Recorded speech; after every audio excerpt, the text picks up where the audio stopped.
Good morning. My name is David Jones, and my pronouns are he, him, and his.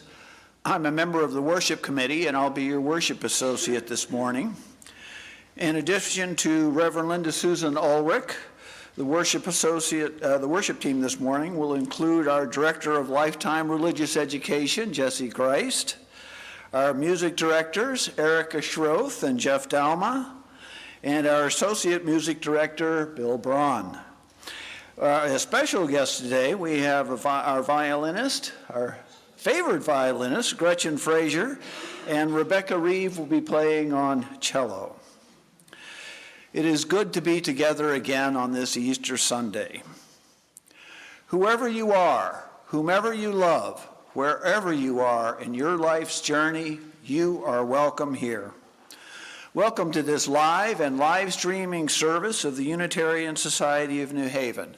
We are a diverse, multi-generational faith community that inspires lives of compassion and generosity, nurtures spiritual growth, cultivates transformative connections, and creates a more just world. This is a congregation that believes Black Lives Matter, that every person has the right to affirm their own gender identity and expression, and that all people are inherently worthy. If you're joining us for the first time, we're so glad you're here. The email address of the membership team is membership@usnh.org, and you can visit usnh.org to find out more about us. We just have a few announcements this morning. Most importantly, you should not open the eggs that you find around the sanctuary. That will happen later in the service, I assure you, but just leave those eggs alone for right now. Secondly, beware of any email scams that are going around asking you to send money or gift cards to USNH members. I know Claudia Elferdink and I think Reverend Linda Susan's name have been used in these. We will never send you emails asking you to send money or cards to anywhere, or gift cards, so just a reminder. And additionally, there will be a change in the music. The offertory music will be the dance of Zolangu, which is an Albanian sacrificial dance. And on the anthem, we will be joined by cellist Rebecca Reeve. Now please put all of your devices in worship mode and let us worship together.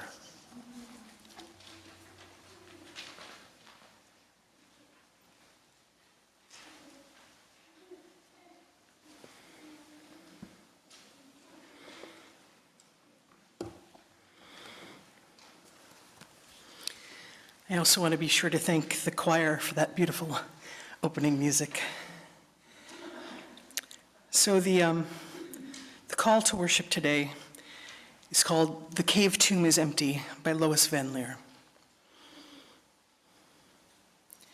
Today is a story day of a man who was loved, dying, washed with herbs, wrapped in scented cloths, laid to rest in a cave tomb, a rock marking the place. A story of followers weeping in surprise when they are told not to be afraid, that the rock is rolled away and the cave tomb is empty. And somewhere up ahead on the road, the man is present to those who love him.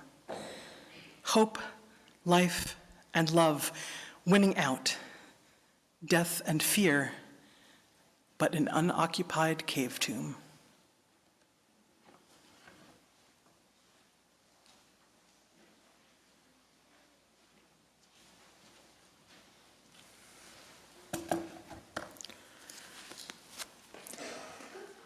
Thank you so much to Tisa and Dylan for coming to light our chalice this morning.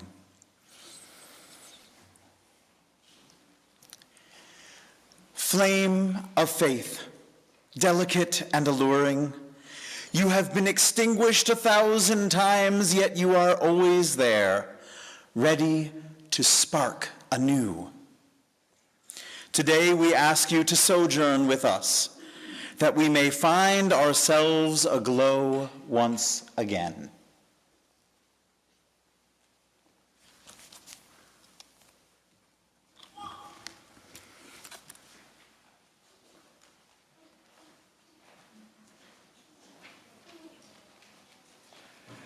Good morning. You're invited to rise in body or in spirit and join us in singing hymn number 1051 in the Teal hymnal, We Are. One small note, we will not be taking the repeat on the third page of this hymn, but we will do the other repeats.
At this time, we would like to invite the three families of the children who are getting dedicated this morning, the Erard family, the Chapin family, and the Liss family to come forward and join us on the first riser up here.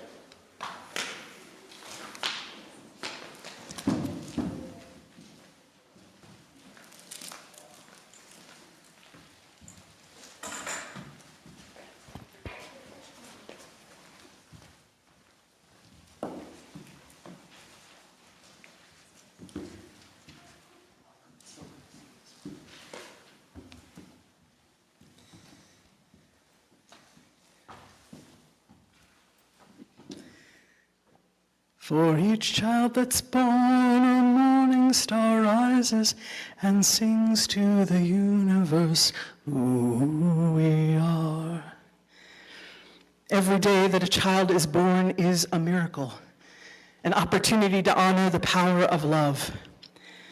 Each child that's born is another reason to sing more loudly for hope, to work more fervently for justice, to widen our capacity for love, to believe that peace is real, and to make it so.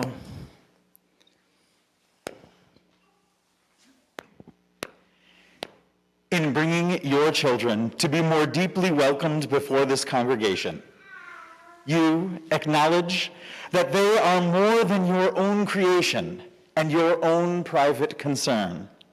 And you declare your desire and purpose to raise them according to your best endeavor in the faith and values of liberal religion of this congregation and within the largest sense of community. I have questions now for the parents of these children. And I sincerely hope that you will answer with the words, "we will." Will you teach these children, by precept and example, to walk in the ways of truth, compassion, and love? We will. Will you patiently and courageously speak the truth to these children, respecting them as a unique and separate person and providing them the freedom and nourishment to grow? We will. Will you provide the guidance and support for each of your children to make wise choices in life? And will you freely offer love and forgiveness in the face of foolish choices? We will. Will you prepare your child to be an independent adult, aware of the power of one dedicated individual to change the course of the world? And will you also prepare your child to be an interdependent adult, aware of tragedy, evil, and injustice in ourselves and the world, as well as the power of love to redeem ourselves and the world? Now at this time, any other children and youth who are present out there in the congregation, would you please stand up as you are able? Any other children or youth? I have a question for you. I sincerely hope that you will answer with the words, "we will." Many of these children are already with you in the fun and work of our religious life, while some others, Roland, I'm looking at you here. While some others will soon be among you. Either way, they will need your help. They will also deserve your respect. Will you, the children of USNH, make a place for them and show them our ways? If you will, please say, "we will." The last question is for the whole community. And children, by the way, you can sit down now. The question now is for the whole community. I sincerely hope we will all answer robustly with the words, "we will."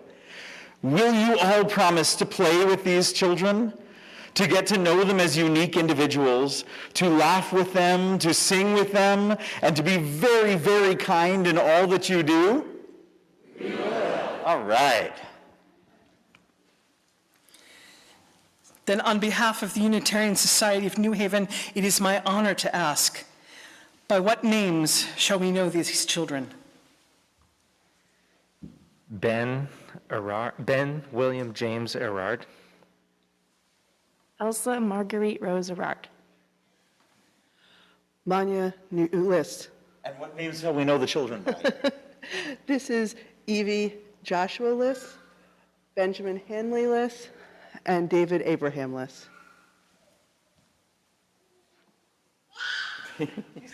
Roland Ezra Chapin. Friends, I present to you Roland. Let's do this in the right order. Roland, David, Benjamin, Evie, Elsa, and Ben. Now, this is an important day for you, for your parents, for this congregation. We have heard and called your names. We pledge to you our commitment to create a community that cares for your life. And now, with the elements of this beautiful planet, we offer our blessing.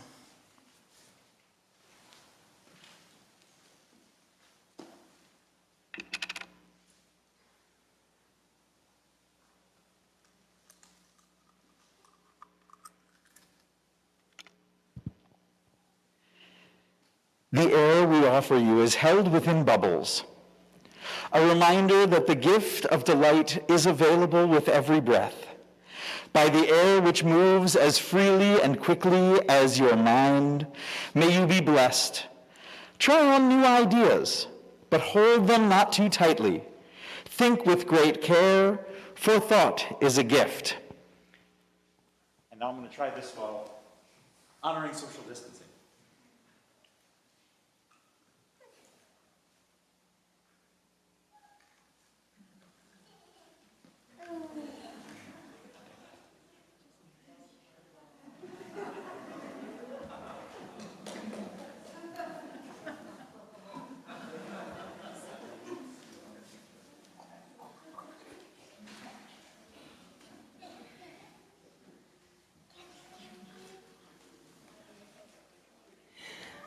The fire we offer you comes from our chalice.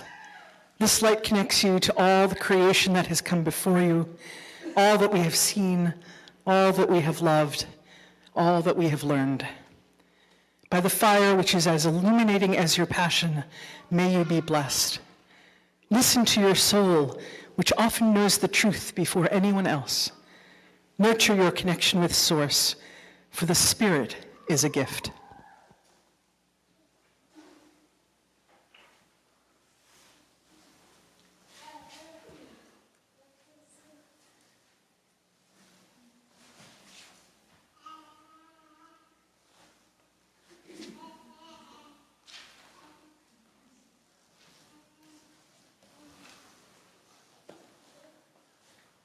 The water we offer you is drawn from lakes, rivers, and aquifers, mingled with drops from our water ceremony.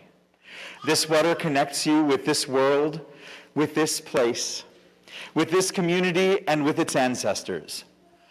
By the water, which is as fluid and essential to life as your being, may you be blessed. You will know rage and contentment, resentment and love, sorrow and joy, love and learn your passions fully and well. What you feel is a gift.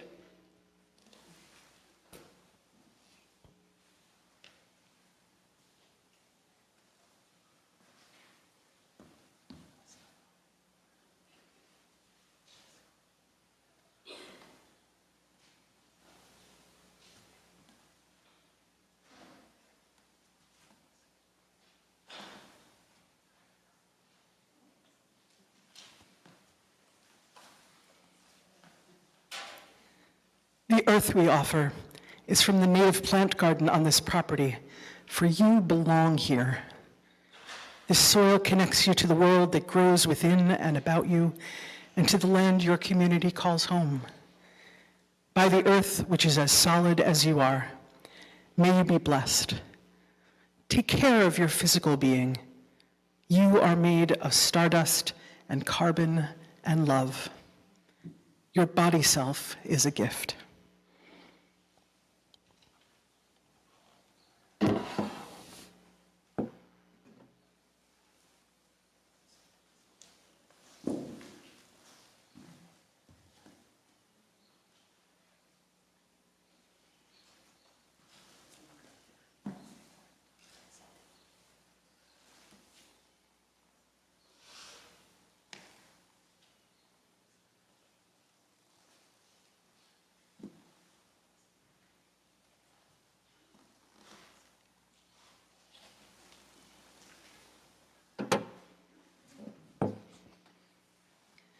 Please rise with me in all the ways that we do, in spirit, in body, and give voice to the community's commitment. The words of dedication are written in your order of service. Together let us say, we perform this ceremony to declare that all of us, as members and friends of the United Society of New Haven, are responsible for the care and development of the children before us and among us. We dedicate ourselves to the tenderness of understanding, the hope of higher ideals, the intelligence of warm devotion.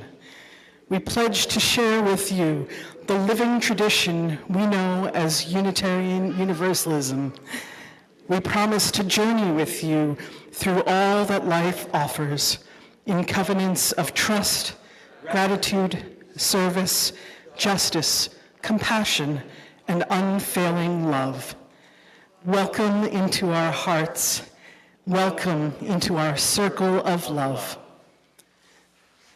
Thank you all, and thank you all. It's okay.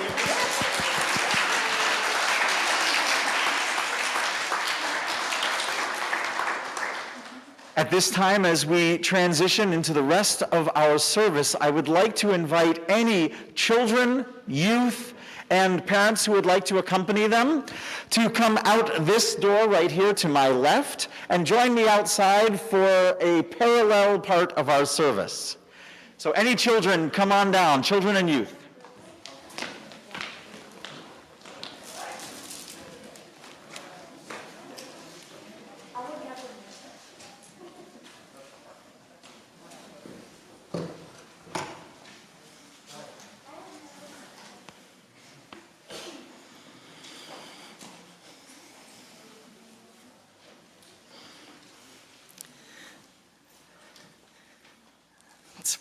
One of those times when I remember that I have the best job in the world.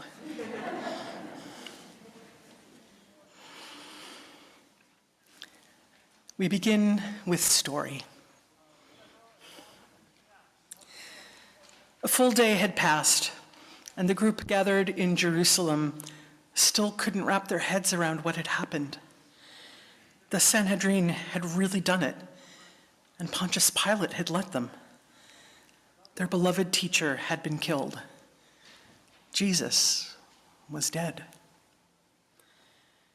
"How can he be gone?" Miriam asked the other disciples, giving voice to the disbelief that so many of them were feeling. "It just doesn't make sense. Everyone knows he didn't commit any crime. How could they crucify him anyway?" "Of course they could crucify him anyway," Daniel admonished her as he paced. "They're the Roman Empire. They can do whatever they want, and we can't stop them. And when our own leaders feed the fire, because Jesus threatened their power just as much as the Romans, what chance did he have?" Daniel sat down heavily, his fury spent. "Or maybe that wasn't really Jesus on the cross," said Rebecca with a note of hope. "Or maybe someone took him down at the last moment and is tending his wounds right now." The other disciples stared at her. "What?" "Don't let his mother hear you talking that way," said Ezra quietly, "or Mary Magdalene, or any of the other women. They stayed by the cross the whole time, and that kind of false hope would just be cruel." Rebecca nodded, her eyes welling up with tears. "You're right. Of course, you're right. I just don't know how we'll go on without him." Silence descended upon the friends. "Look, it's late," said Sarah. "Why don't we all try to get some sleep? I know some folks are going to Jesus' tomb tomorrow morning to finish the funeral rites. We can join them there and help roll back that giant rock. And it'll be good to be together no matter what." Everyone agreed and said goodnight, their hearts heavy with grief.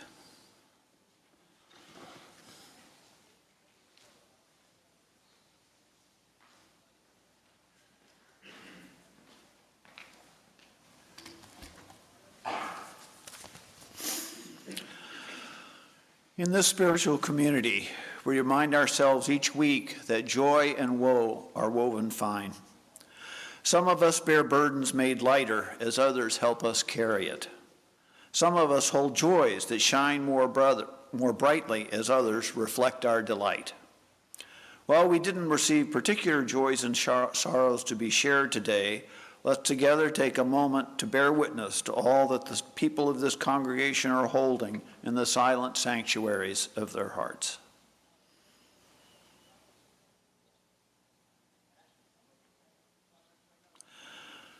Together, let us give thanks for this community of care.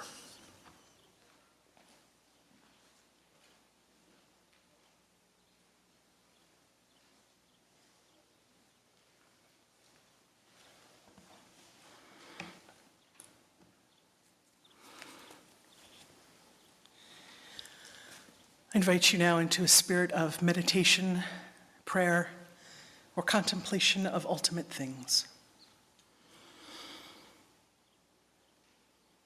The meditation today is the Prayer of Co-Creation by Lynn Cox.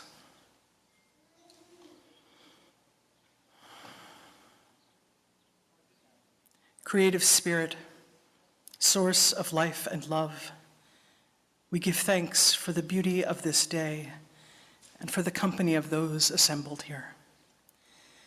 Thank you for the breezes of change, clearing our heads and bringing fresh ideas.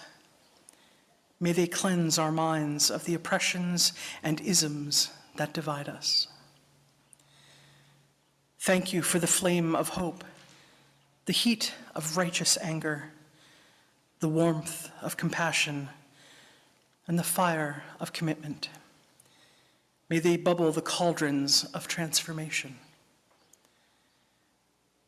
Thank you for oceans of love, rivers of connection, tears of relief, and pools of serenity. May healing waters flow over us and through us and among us, wearing down the sharp rocks of despair to bring joy in the morning. Thank you for the good earth beneath us, around us, and within us. May we take this clay and co-create a new realm of justice and beauty. Thank you for all these and more. We accept our gifts and commit to building, sculpting, painting, singing, and dancing them to life, to abundant life. So be it. Blessed be. Amen. Let us take a moment or two of silence together.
Every week, we lift up the spiritual value of generosity by taking an offering for the ministries of this congregation.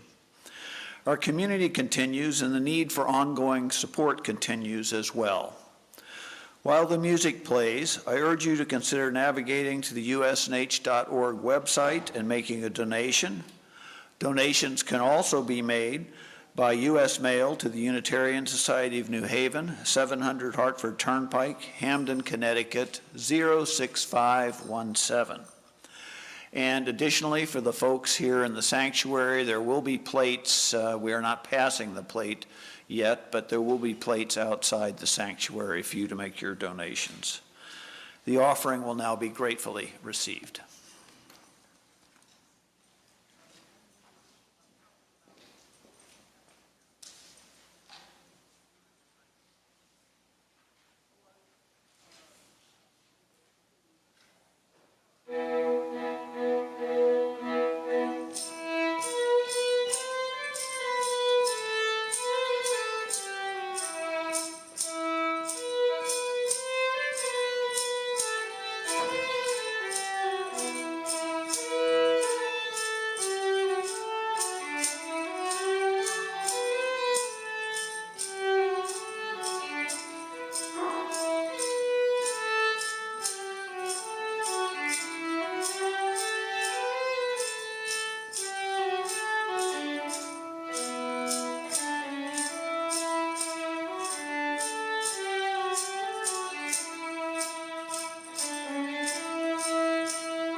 We continue the story. The next morning, the 5 friends sat down together for a simple meal of cheese and unleavened bread. As they ate, they shared stories about Jesus, from his parable about sowing seeds to the time he cursed a fig tree and it withered. "Can you believe that was just last week?" asked Ezra. With all that had happened since then, it seemed impossibly long ago. They headed out to join Jesus' other disciples at the tomb where his body had been left for the Sabbath. As they approached the place, they could tell something was going on, but they couldn't get a clear sense of the mood. The first thing they noticed was that the giant rock had already been rolled to the side, leaving the entrance to the tomb open, even though there was only a handful of people present. The 5 of them looked at each other perplexed. Daniel walked up to Mary, the mother of James, and asked, "What's going on? Why does everyone seem to be walking around in a dream? And how in the world did that stone get moved?" Mary replied, "Early this morning we brought spices to anoint Jesus, but the tomb was empty when we arrived." The disciples gasped.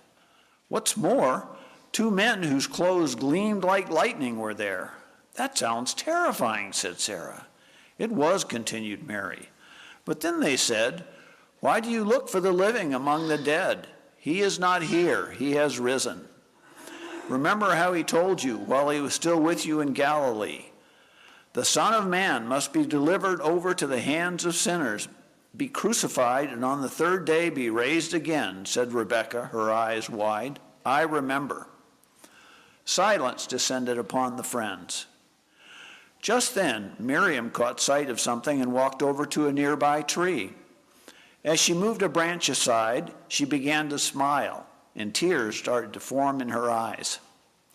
The other disciples went over to where she stood and saw what she was looking at, a bird's nest with an egg that had broken open. They understood in that moment that the emptiness of their teacher's tomb wasn't a symbol of loss, it meant new life.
Easter is the holiest day in the Christian calendar.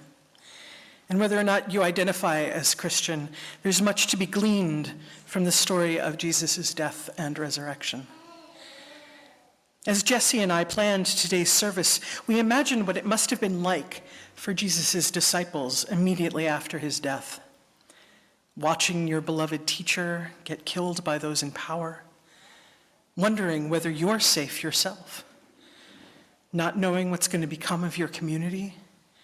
How thoroughly frightening that must have been.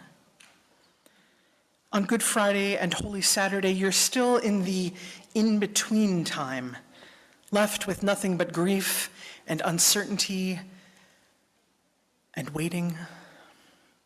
How do you hold on to hope when it seems your entire world has come crashing down? Our 5 imagined disciples displayed very human reactions to the death of their teacher: denial, anger, bargaining, depression, sorrow. Their hearts are heavy. They get a little snippy with each other. They share stories of their loved one. They have many questions. They also follow some good advice. When you're mourning and at the end of your rope, try to get a good night's sleep. Things will look different in the morning. Of course, for Jesus' followers, the difference in the morning was rather dramatic. A giant stone moved aside, Jesus risen from the dead, 2 men arrayed in gleaming clothes. Few beginnings launch in such an epic way. In most cases, you're more likely to get something that looks like an unexpected insight, a minor decision, a chance meeting, a calculated risk. It's what we do with these moments, large and small, that determine whether we'll enter a time of emptiness or a time of new life. What inside you is rising again? Who have been your teachers? How have you coped in times of transition? What needs to be broken to be shared? And what needs to be moved aside for love to flow more freely? These are just some of the questions that the Easter story asks us. Whatever your theology, this Easter, let's practice resurrection, as Wendell Berry put it. Let's declare the kingdom of all people and recognize each other as neighbors. Let's dedicate ourselves to wonder, community, fierce love, and liberation. Because that's a holy story for any time of year. Ashe, amen, and blessed be. Now, before the children rejoin us for the closing hymn, we will get to have our own little Easter egg hunt right here in the sanctuary. And these eggs will have more questions inside. By the way, if you don't see any in your immediate vicinity, feel free to look around in other places where folks aren't sitting and help out your neighbor if they need some help. So our hope is that you'll take the questions with you into conversations after the service, whether talking with fellow congregants, and that includes the children and youth, sharing with other friends, or reflecting by yourself. Let the Easter egg hunt commence.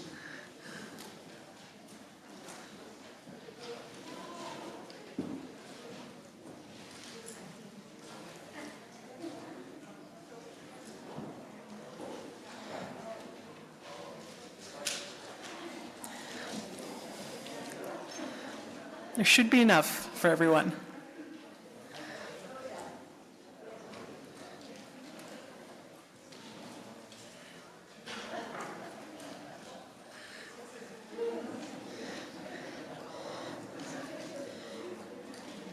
Does anyone still need an egg? There's someone, All right, I guess some of you just have more questions than others.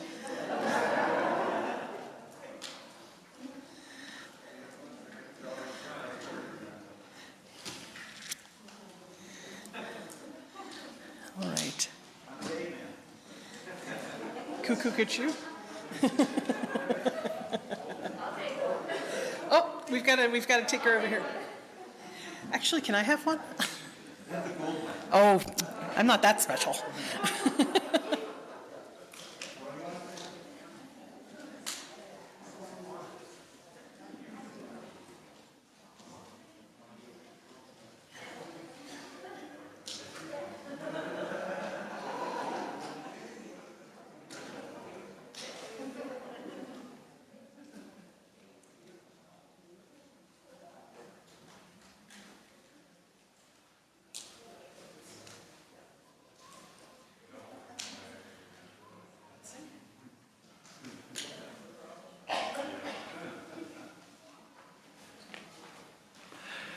Friends, please join us in singing hymn number 61, Lo, the Earth Awakes Again.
Well, I think they're still having fun on their Easter egg hunt. Not quite sure what to do.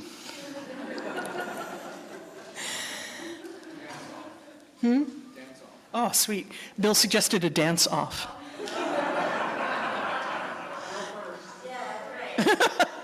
No, Bill's got to play, so, you know. Jamie, would you see if you see Jesse? What would Jesus do?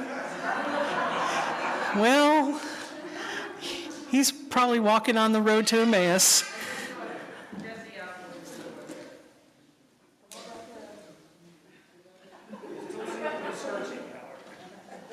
Actually, that is what Jesus would do, is welcome the stranger. And the known.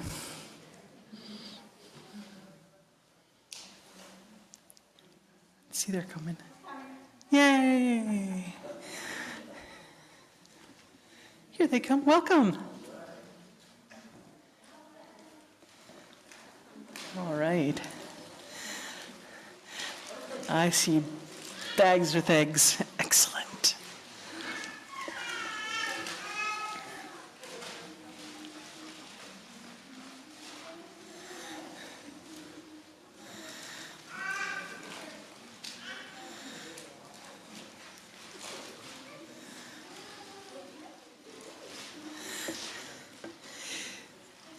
So if you haven't opened your eggs already, or for the youngest among us, I believe it's your blue egg, if I remember correctly, that has a question in it. So I'm going to get my gold egg and open it.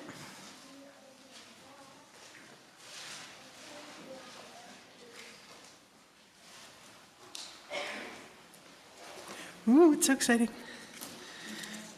See, my question says, I swear this is what it says. What is something others can do for me today?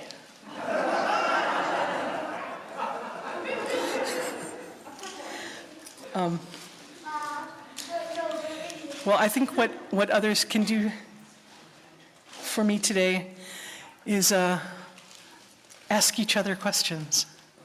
I'll go with that.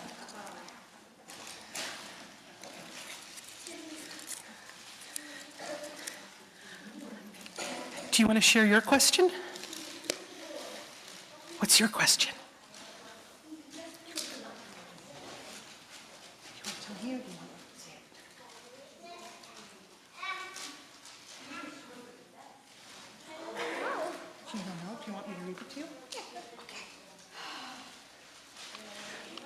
What is something I want to leave behind?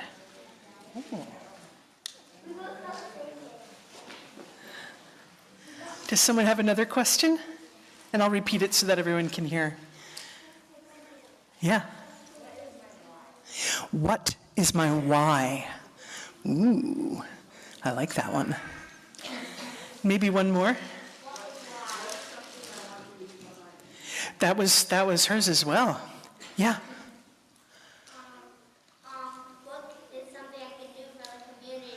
What is something I can do for the community today? These are great questions, yeah. What is a special memory that I would like to keep fresh in mind? Wow, these are going to be some good conversation starters. I hope you will all partake, sharing with each other your thoughts, your hopes, your tentative answers. They don't have to be for always, maybe just for today.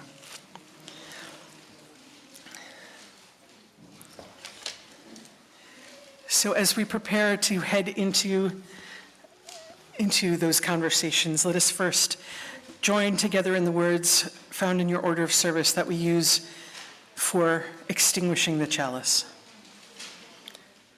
Together let us say, we extinguish this flame, but not the light of truth, the warmth of community, or the fire of commitment.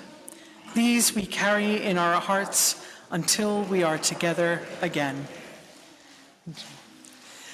Friends, it is a joy to be in community, especially one that is working for love, for fierce love, for joy, and for liberation.